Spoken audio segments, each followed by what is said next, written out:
زما نوم لیوتي دی او ډایرکټر سپورټس اسلامیه کالج یونیورسيټي پېښور. څنګه چې تاسو پته اکی زمونږ قومي لوبه ده.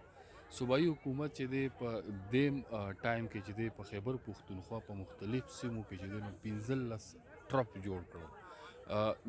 چارسده کې جوړ شو، په اسلامیه کالج کې جوړ شو، په کوهاټ کې جوړ شو، په مردان کې دی، ایون په باجوړ کې دی، په ډي آی خان کې دی. نو زما په خیال باندې چې د هکی مونږ هغه روایت را ژوندی کول، ځکه چې مونږ په هکی کې چې دی 4 پیرې ورلډ کپ ګټلي دي.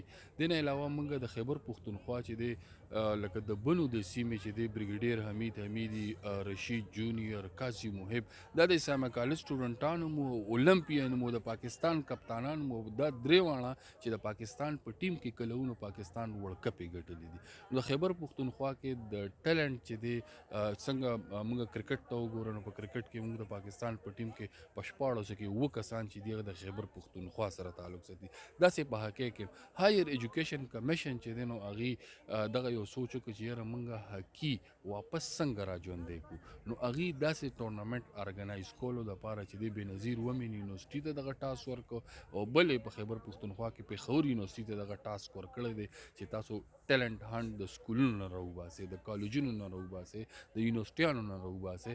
نن کو تاسو ګورئ په چارسده کې یو دومره ښکلی ټرف لګېدلی دی، کم چې زما په خیال باندې یو زړه راښکونکی منظر دی. که ته لرې نه ګورې نو تا ته داسې ښکاري چې د غنمو یو شین پټی دی، خو هغه د هکي ګراوند دی. نو هکي زموږ قومي لوبه ده، دې دپاره چې دی موږ چې څومره هم محنت وکړو هغه کم دی. ځکه چې اوس مسله دا ده، د هکي پرابلم دا دی چې یو دی سیاست ډېر زیات خطرناک دی اوورال پاکستان کې. دویم دې ته پلیرز نه راځي چې ته د پلیرز نه تپوس وکړې. ما حالانکې دغه کوشش وکړو چې خلکو ته مې دغه هم ووایي چې تاسو راځئ، موږ به د هکي درکوو، موږ به د تاسو سپورټ کوو، موږ به تاسو ته هر قسمه تعاون به درکوو. خو وجه څه ده چې د میډیا گیم نه دی. کرکټ کې تاسو وګورئ بیټسمین چې آوټ شي نو دغه وخت کې اشتهار راشي، نو دا د اشتهار گیم پاتې نه شو. په دې وجه باندې هم دغه یو مسله ده. خو بهرحال یو کوشش چې دی هغه روان دی. هایر ایجوکیشن کمیشن کوي چې یاره هکي نن کو تاسو وګورئ په دې ګراوند کې د بنو ماشومان دي، د مردان دي، د پېښور دي.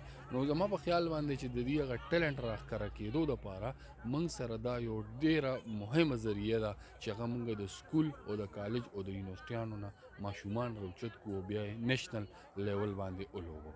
ماشومان لوبې وکړي. زما په خیال باندې چې موږ له اوس چې دی خپل دغه چینج کول پکار دی او ماشومانو سره هغه شانتي مینه کول پکار دی، کو هغه هلک وي او کو هغه جینۍ وي. او د جینۍ کو خو پکار دی چې موږ ډېر زیات خیال وساتو. صحیح. ډېره مننه کتونکو. علي اوتي صاحب سره ډېر بحث کیږي، خو موږ سره په دې موبایل کې ټیم نشته. ده نه ما مخکې انټرویو کړی و، بدقسمتۍ نه هم نه و ریکارډ شوی. نو زه به دې